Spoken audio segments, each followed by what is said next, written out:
I love having fun in the kitchen, baking up new recipes, and sometimes it takes a special trick or technique to really get a great baking recipe. I want to share 5 methods that I use that have made my baking recipes so much better. One of the biggest things that can go wrong when you're baking cookies is overspreading. Here's the important part. Cookie dough, you'll want to chill this.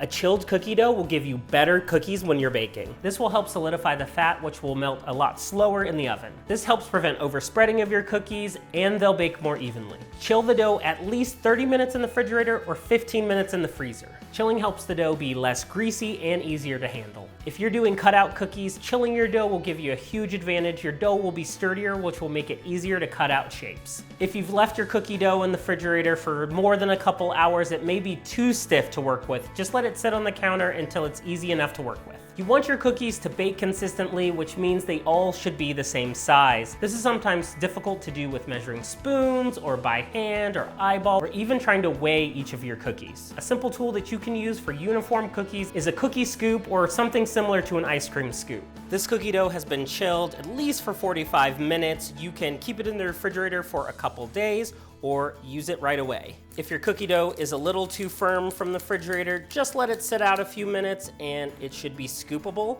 but still firm enough that it'll bake up perfectly. Cookie scoop is such a valuable tool in the kitchen.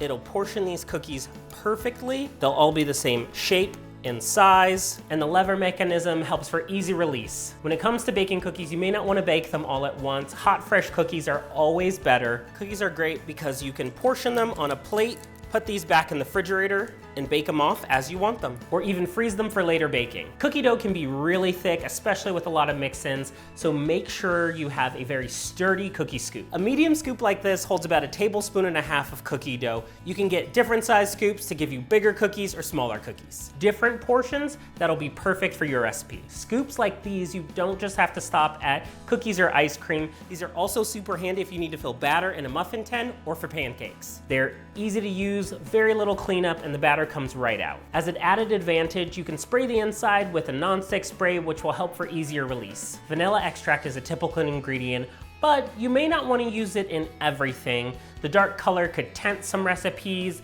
and it also contains alcohol, which you may not want in your recipe. You can use vanilla bean paste as a 1-to-1 substitution for vanilla extract. It has the same flavor, the same taste. If you do get vanilla bean paste, check the label. Some do contain sugar and other ingredients that you may not want, but if you get a pure vanilla bean paste, you can use it just like vanilla extract. Vanilla bean paste is good because it's a concentrated vanilla flavor, and it also has the seeds, so you can use it in replace of vanilla bean pods. Unlike vanilla extract, vanilla bean paste doesn't contain alcohol. When you use vanilla bean paste, you'll be able to see the seeds in the recipes. This is great in recipes like sugar cookies, ice cream, frosting, and white cakes. Vanilla powder is also an alcohol-free alternative. With the powder, you can add vanilla flavor to just about anything. You sprinkle it on, think of it as like a vanilla seasoning. Vanilla bean powder is perfect for recipes where you don't want to add any extra liquid, but you want vanilla flavor. It also won't color any recipes like vanilla extract may. You can put this in your coffee, smoothie, protein shakes,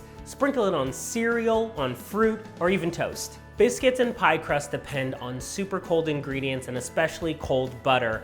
But if you're working it by hand, that's gonna heat the butter up. Sometimes pastry cutters and forks takes a little bit more time and effort to incorporate the butter properly. A technique that I found that I love is to grate your butter. You'll get even little flakes of butter all throughout your pie crust or your biscuit dough. What's key here is cold butter. You can grate the butter straight out of the refrigerator, but I like to freeze it first so it's really firm. I just grabbed this butter out of the freezer. When it comes to biscuits and pie crust, cold ingredients makes all the difference. You really want the butter to be firm and as cold as you can while you're making the dough. The technique here is a cheese grater. You want small little bits of butter incorporated all throughout your pie dough or biscuit dough, and grating it works so easy. Grating the really cold butter will get small flakes of butter all throughout. Work quickly so your hands don't warm up the butter too much. If I haven't said cold enough, you want all your ingredients to be cold. I even like to put the bowl and the dry ingredients in the freezer for a little bit to keep everything super cool. This also is a great alternative if you don't have a pastry cutter. This way you'll have cold bits of butter incorporated all throughout the dough. Cold ingredients makes for more tender and more flakier dough. Those little bits of fat will steam and create layers and flakiness. Grating the butter into your dry ingredients will give you uniform pieces of butter all throughout. You'll have to work the dough a little bit by hand, but the goal is to not heat it up too much and handle it as little as possible. I'm gonna throw this in the refrigerator to re-solidify all that butter inside the dough. Sticking is one of the worst problems when you're baking. All the ingredients, the sugar, the butter, the eggs, all sticks. Parchment paper is a great non-stick solution. Aluminum foil helps with cleanup, but they're also messy and can be a challenge to use. I've switched over to silicone baking mat. These can be found in a variety of sizes to fit all sizes and shapes of pans. You can also find versions with templates like circles for rolling out pie crust or dimensions for macarons. A silicone baking mat will preserve your pans, keep food from sticking, and they're so easy to clean. These mats can handle the stickiest of recipes, even candy making. When you're making something like cookies, these mats will also help to give you better results. You'll have less browning on the bottom and less chance of burning. The mat will also help them from spreading too much. These mats are really durable, so you can have one preloaded for your next batch of cookies. Chocolate oatmeal cookies, anyone? These silicone baking mats come in handy for more than just baking. Use the mat on your countertop just as a work surface if you're kneading or working with dough on your countertop. Using the baking mat as a work surface is so handy. You can just pick it up, rinse it off, and your countertop is saved. I could go on and on about all the ways that these mats are great. They're easy cleanup, there's less waste, they're super durable and super versatile. I use these mats for all sorts of things, not just baking, even when I'm heating up food in the oven. Silicone is already non-stick, so there's no need to use any extra grease or sprays. With these mats, you don't need parchment paper or aluminum foil. These are reusable and much more sustainable. These tips can be used by anybody from beginner bakers to more experienced bakers, so I hope you can use these the next time you're in the kitchen making something special.